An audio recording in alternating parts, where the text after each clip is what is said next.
नमस्कार दोस्तों, GPS online class में आपका स्वागत है। दोस्तों, पिछले वीडियो में हम औषधि उत्पादक पादपों का अध्ययन कर रहे थे। औषधि उत्पादक पादप क्या हैं? वे पादप जिनसे प्राप्त उत्पादों का उपयोग विभिन्न प्रकार के रोगों की दवा बनाने में किया जाता है।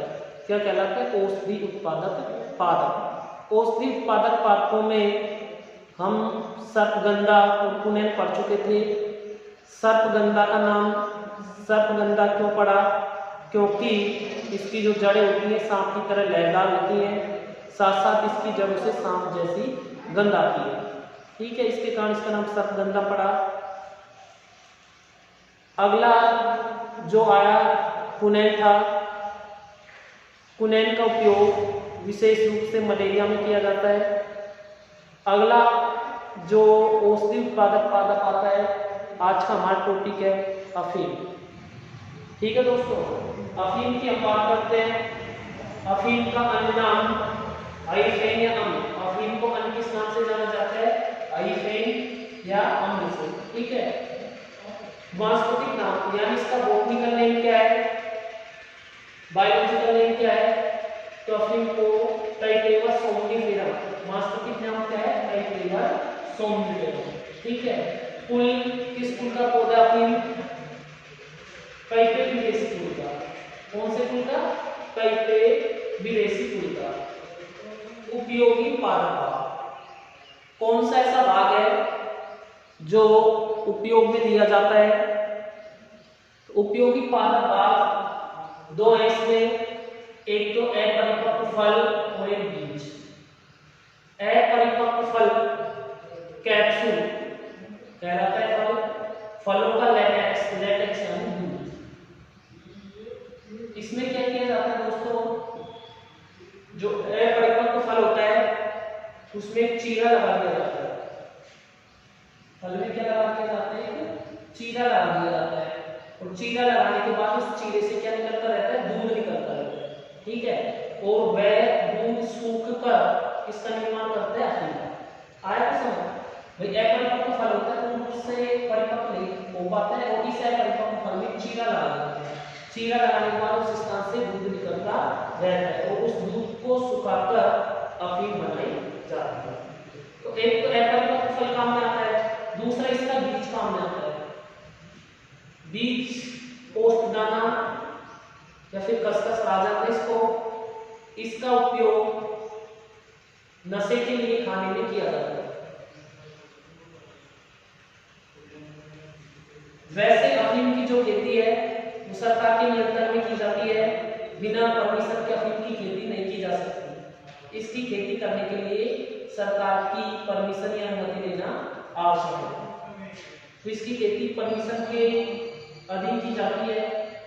अपरिपक्व फलों से प्राप्त दूध अफीम होता है। अभी हम बात कर रहे थे अफीम क्या होता है। अपरिपक्व जो कैप्सूल फल होते हैं उनसे जो दूध निकलता है वो अफीम होता है। ठीक है, तो 1000 पौधों से 30 से 35 ग्राम अफीम प्राप्त होता है। 1000 जो पौधे होते हैं अफीम के, उनके फलों में हम जब चीरा लगाते हैं तो चीरा लगाने के बाद जो दूध प्राप्त होता है, उस दूध कितने पौधों के दूध से? 1000 पौधों के दूध से 30 से 35 ग्राम अफीम प्राप्त होती है। कितनी अफीम प्राप्त होती है? 30 से 35 ग्राम। ठीक है, अब हम बात करते हैं उत्पत्ति। उत्पत्ति कहां पर हुई अफीम की? किस देश का मूल निवासी है? तो अफीम एशिया माइनर। कहां का? एशिया माइनर का मूल निवासी है। ठीक है, पादप के गुण हम बात करते हैं। कैसा पादप होता है, पत्तियां कैसी होती है, क्या गुण है उसके। तो पौधे के नेचर की हम बात करें तो पादप एक वर्षीय होता है। कैसा होता है? एक वर्ष के अंदर ही अपना जीवन काल पूरा कर लेता है। अशाखित होता है। अशाखित यानी शाखाओं में बटा हुआ नहीं होता है। अशाखित होता है, ऊर्ध्व होता है। ऊर्ध्व यानी सीधा खड़ा हुआ। ऊर्ध्व यानी सीधा खड़ा हुआ। 1 से 3 फीट लंबा होता है। लंबाई कितनी होती है पौधे की? 1 से लेकर 3 फीट। कितनी होती है? 1 से लेकर 3 फीट तक। पत्तियों की बात करें, पत्तियां कैसी होती है? अफीम की जो पत्ती होती है बड़ी एकांतर का मतलब होता है एक पत्तियां जैसे एक पत्ती इधर तो अपनी इधर आ जाएगी, फिर एक इधर आएगी तो एक इधर आ जाएगी, तो कैसी होती है पत्तियां एक आंतर, ठीक है। पानीबद्ध होती है, कैसे होती है पत्तियां पानी यानी खाने बने हुए होते हैं।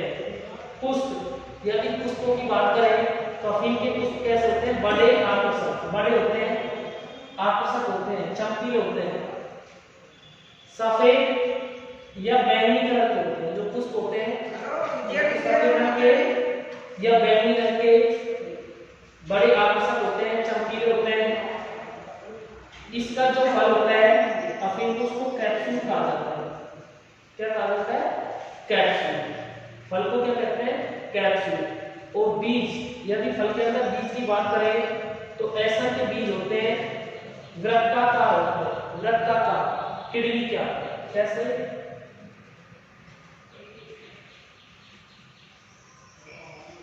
ठीक है, इस आकार के बीज होते हैं। ये क्या है, वृत्ताकार, वृत्ताकार यानी सेम के बीजों के जैसे। सेम का जो बीज होता है वो भी उसी आकार का होता है, तो वृत्ताकार बीज होते हैं इसके। बीज ऐसा होते हैं, एक कैप्सूल के अंदर ऐसा के बीज होते हैं। एल्केलॉइड की यदि हम बात करें तो अफीम में लगभग 25 से अधिक प्रकार के एल्केलॉइड पाए जाते हैं। उन एल्केलॉइडों में जो मुख्य एल्केलॉइड होते हैं मॉर्फिन, कोडीन, हीबेन, नार्कोटिन आदि प्रमुख, लगभग 25 प्रकार के एल्केलॉइड होते हैं। उन एल्केलॉइडों में मॉर्फिन, कोडीन, हीबेन और नार्कोटिन प्रमुख एल्केलॉइड होते हैं जिनका अधिक से अधिक उपयोग किया जाता है। औषधि उत्पादक पदार्थ औषधि के रूप में उपयोग किया जाता है। किसके रूप में किया जाता है, औषधि के रूप में। मॉर्फिन दर्द निवारक के रूप में, मॉर्फिन जो एल्केलॉइड होता है उसका उपयोग दर्द निवारक के रूप में करते हैं। जैसे ऐंठन है, शरीर में दर्द है, तो उस दर्द को दूर करने में मॉर्फिन का उपयोग किया जाता है। कौन से एल्केलॉइड का, मॉर्फिन का। कोडीन का उपयोग खांसी में, तो खांसी को दूर करने के लिए किसका उपयोग किया जाता है, कोडीन का। किसका, कोडीन का। अतिसार, दस्त व नींद लाने में उपयोगी है। यदि दस्त लग जाते हैं तो उस परिस्थिति में दस्त को ठीक करने के लिए, दस्त की समस्या से राहत पाने के लिए किसका उपयोग किया जाता है, अफीम का। नींद लाने में, नींद नहीं आती है तो उस परिस्थिति में भी अफीम का उपयोग किया जाता है। कई बार क्या होता है कि गांव में जो महिलाएं होती हैं वो अपने बच्चे को सुलाने के लिए भी किसका उपयोग कर लेती है, अफीम का यानी अम्ल का। यह वेदनाहार, स्वापक व सम्मोहक होता है। वेदनाहार कष्ट से मुक्ति दिला देता है, अर्थात जब तक आपने इसको यूज में लिया, इसका जब तक इसका नशा है तब तक आप कष्टों से मुक्त है, ठीक है। स्वापक व सम्मोहक होता है। सम्मोहक का मतलब व्यक्ति को बिल्कुल खुश रहता है इससे जब इसका उपयोग करता है। आवश्यकता से अधिक इसका यदि उपयोग किया जाता है तो उस परिस्थिति में क्या होता है कि पागलपन जैसी समस्या उत्पन्न हो जाती है। अफीम में दोनों चीजों को काम में लिया जाता है, कैप्सूल को भी यानी अपरिपक्व फल, उसके दूध से तो अफीम प्राप्त करते हैं, और बीज है पोषदान खसखस, इसका उपयोग नशे में खाने के लिए किया जाता है। कितने पौधों से प्राप्त होता है, लगभग 1000 पौधों से 30 से 35 ग्राम अफीम प्राप्त होता है। लगभग फरवरी के महीने में अफीम का चुनाव किया जाता है, यानी दूध निकालकर अफीम तैयार की जाती है। इसके बाद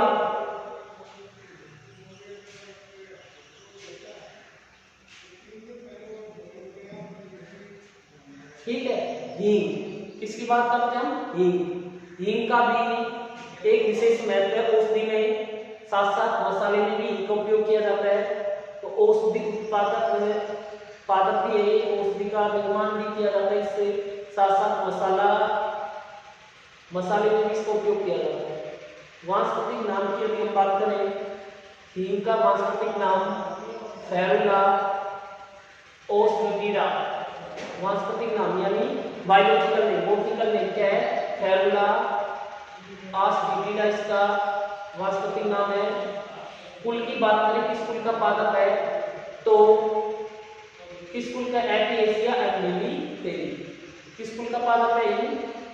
एपिएसी अम्बेलिफेरी। उपयोगी पादप भाग यानी किस पादप के किस भाग को औषधि निर्माण में काम में लिया जाता है, तो मूल कंदों से प्राप्त स्रावित ओलियोगम रेजिन या ओलियो रेजिन जो होती है उसका उपयोग हींग बनाने में किया जाता है। यानी ओलियो रेजिन जो होती है वो हींग होती है अपने आप में। क्या होती है? हींग। तो मूल कंदों से स्रावित जो जड़ होती है, जड़ों से सीधी भाषा में कहें तो हींग का स्राव होता है। किसका स्राव होता है? हींग का। वैसे हम क्या कहेंगे? मूल कंदों से ओलियोगम रेजिन का स्राव होता है। किसका? ओलियोगम रेजिन का। ओलियोगम रेजिन का जब इससे स्राव हो रहा है किस लोग क्यों ये हींग बनाने। अब हम बात करते हैं कि भारत में इसको कहाँ बोया जाता है। भारत में ओनली जम्मू कश्मीर में इनकी खेती की जाती है। कहाँ पर? जम्मू कश्मीर में। ठीक है। पादप के गुणों की बात करें तो हींग बहुवर्षीय है, कई साल तक जीवित रहने वाला, छोटा झाड़ीदार, छोटा पौधा होता है, झाड़ीदार होता है। इसका जो पौधा है यदि हम दूर से देखेंगे हमको झाड़ी का जैसा दिखाई देता है, झाड़ीदार होता है।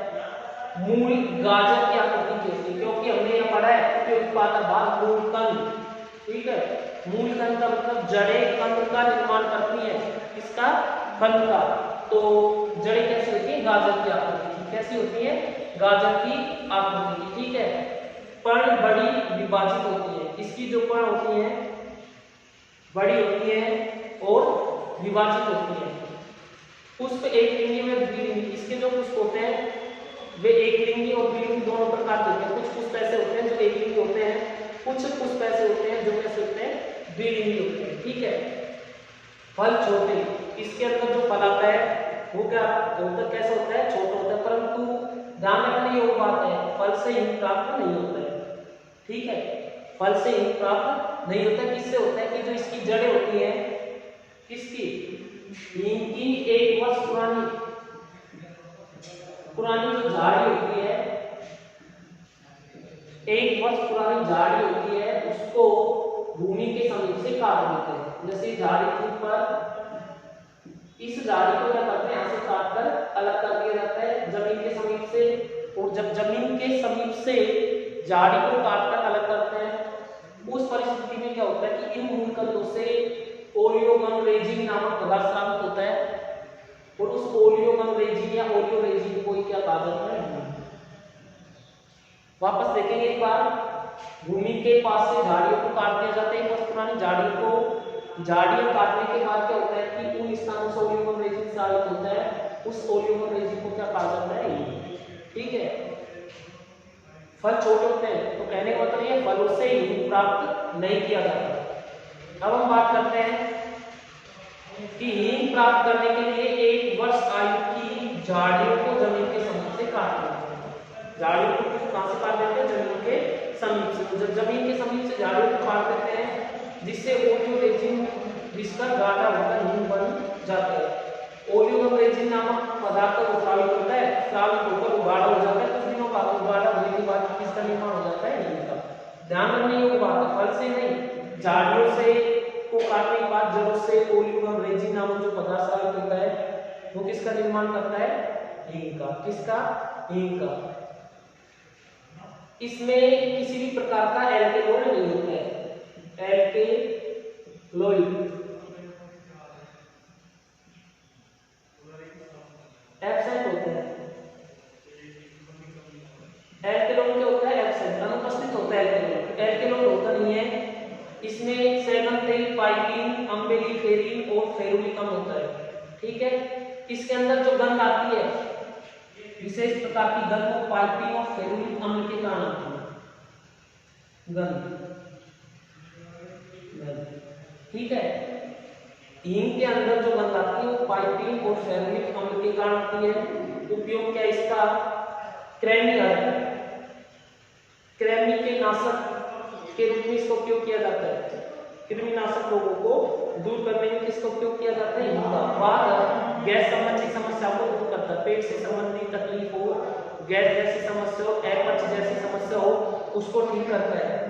उद्दीपक होता है, उत्तेजना उत्पन्न करता है। क्या उत्पन्न करता है? उत्तेजना। एजीन का मतलब है कि जब भोजन का पाचन ठीक ढंग से नहीं हो पाता, उस परिस्थिति में भोजन के पाचन में सहायक होता है। दांत दर्द, दांत में दर्द के लिए इससे औषधि बनाई जाती है। आफरा आदि में उपयोगी है। यदि आफरा आ जाता है तो मनुष्य व पशु दोनों को इसको औषधि के रूप में दिया जाता है। तो आफरा नाशक है, आफरे को समाप्त कर देता है।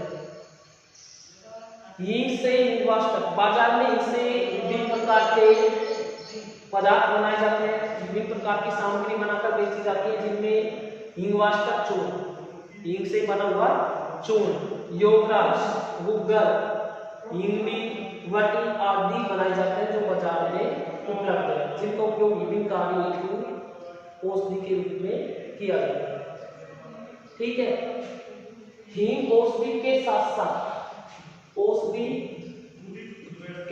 साथ मसाले के रूप में भी उपयोग।